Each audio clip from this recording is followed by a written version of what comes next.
Okay, on to the next subject, mental health, PTSD. I really was not even aware that I had PTSD until, approximately a little over 10 years ago, maybe 12 years ago. A person who I really didn't not know well at all um, was kind of brought to my attention, or at least asked what the cause of my PTSD was. And my response was, "I don't have PTSD. What are you talking about?" And this person was diligent and caring enough to kind of hold me to the fire on this. And after that conversation, realized, son of a bitch, I probably do have PTSD. Let me touch on the causes of the most typical causes of PTSD: childhood physical abuse, childhood emotional abuse, abandonment, exposure to violence, obviously childhood sexual abuse, and there's a whole host of others, but those would probably be the most common. Symptoms of PTSD: avoidance, agitation, anxiety, emotional detachment, depression, negative thoughts about self-isolation, hypervigilance, difficulty concentrating, difficulty feeling positive emotions in general, relationship problems, specifically with trust and communication, exaggerated startle responses, risky behaviors, alcohol abuse, drug abuse. Check all the way up and down. And I do think that first step is so critical, is understanding that if you do have PTSD, deal with it. Management. Don't hide it and bury it, because when you bury it, it's going to come out and explode in some way or another. Now, again, I'm no expert in treatment of PTSD. I could probably share a few things with you that has started to help in my quest to be in the healthiest mental state possible. But in the future, I would like to bring some guests on that can speak from a point of authority, both in application of helping others and people that have overcome some serious trauma in their life, and are doing a good job of maintaining the most optimal mental health they can. Let's jump subjects. We'll get back to that. It's going to be a big part of the show as time goes on, and there's a lot of information I think we need to dig into. Entertainment. Has there been a band quite as unique as Pink Floyd? I think not. I would like to dig into some Pink Floyd subject matter eventually, but I'm just throwing that out there for now. I saw someone's post today on Facebook. I think the post was, "Could we please have some new music in 2022? Kind of sick of the same old stuff." Well, my goodness, if you dive in to some of the talent that's out there with independent artists, you're going to find some music that will blow your mind. Again, we're going to bring some independent artists on as guests as time rolls on. I want to encourage you to check out the music of Ant G 1900. Got quite a story. We'll have him on as a guest when possible. Just quick background on Ant G. He is locked up on a crime that he did not commit. I don't know if there's any legal vernacular you're supposed to massage around when you're talking about that subject matter, but he got convicted of a crime with some very sketchy circumstances. His case is in appeals. The guy's got a lot of positive energy and a lot of really cool music, and we're gonna get him on as a guest, and I'm gonna occasionally give you updates on his appeals process. So free Ant G.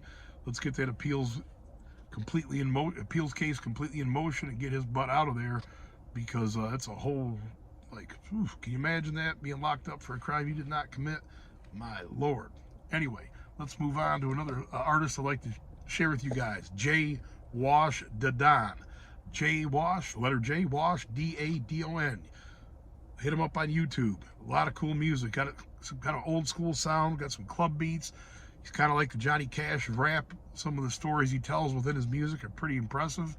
And just another artist you might want to check out, I have no affiliation with, just think his music's dope, is J Electronica.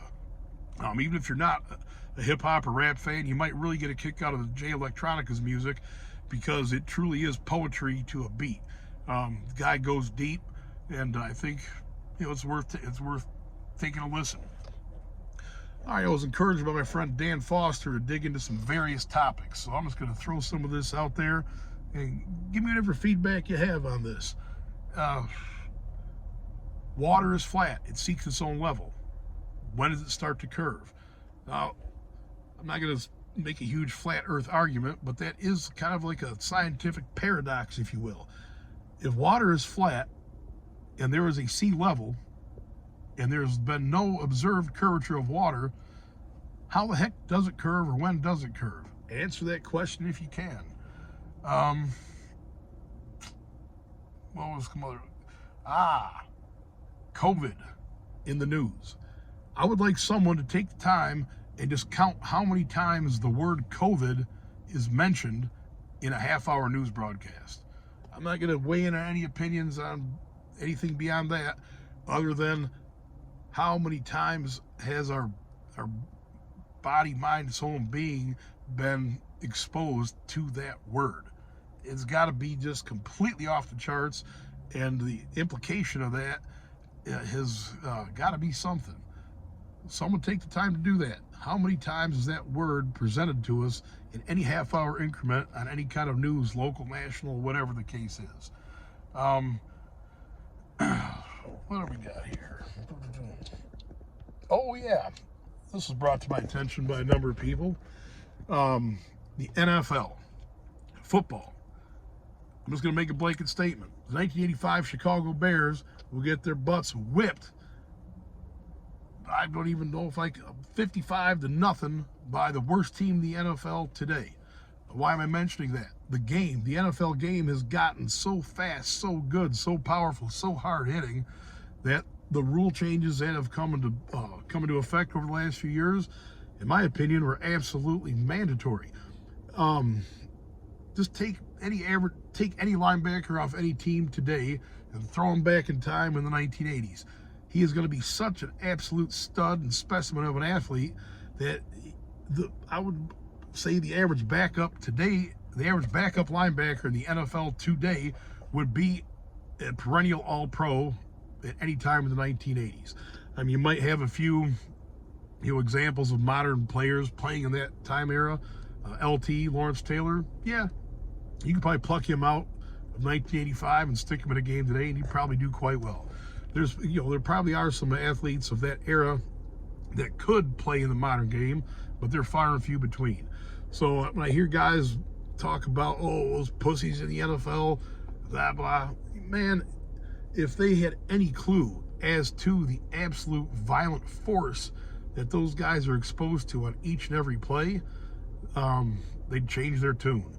So, separate subject, why don't they just give the guys like a foam padding on their helmet? Those helmets are weapons, man. We know that. I love football as much as anybody, probably more than most people. But I recognize it ain't worth losing a young man's life out there. So, the game is awesome. It's fast-paced. It's badass. But I don't want to see anyone get their dang neck broken or back broken out there. So, as the game continues to evolve, athletes keep getting faster and better and more precise at their craft. I say some more measures are going to have to be taken to protect these athletes. Jumping subjects. Starting weightlifting at an older age. Now, what is an older age? I don't know. 50, 30, whatever the case is. I don't know, whatever that personal definition is to you. I personally don't think there's an age that's too old to start. The great Ernie Franz, he set a world record, an open class world record of powerlifting at age 52. Just food for thought. So the question posed to me was, how should someone start a weightlifting routine that was up in years?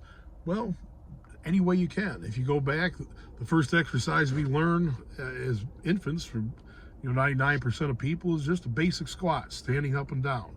So I would say start with that. And if you are going to start, I would say it would be a wise investment to hire someone that can streamline the process for you. But find someone that has a background in pure strength training, be it powerlifting or strength and conditioning of athletes, and just tell them that you want to get a safe starting platform to learn how to lift weights safely, and take it from there. If you want a referral, or if you want someone that can help you online, you could reach out to me. But most likely, there's someone in your local area that could help you get a good start to it. Side note, one of my clients, Mike Harrington, is I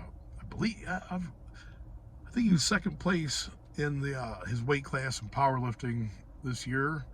I forget what organization it was. I get them confused, USPA or US, whatever they are. Not important. The important thing is Mike started his powerlifting career, I believe, close to age 80. He might have been in his late 70s when he started, and he's having quite some success with it now. Again, his name's Mike Harrington, if you want to look him up. Believe 148-pound weight class, and he competes a few times a year, and powerlifting is his key to maintaining as much youth as possible. He's doing quite well. So that's going to be a wrap for this episode. I really appreciate you guys taking the time to listen. Again, my ADD was kicking in at a high level today, but hopefully you pulled something positive away from this episode. Belief, it's very strong.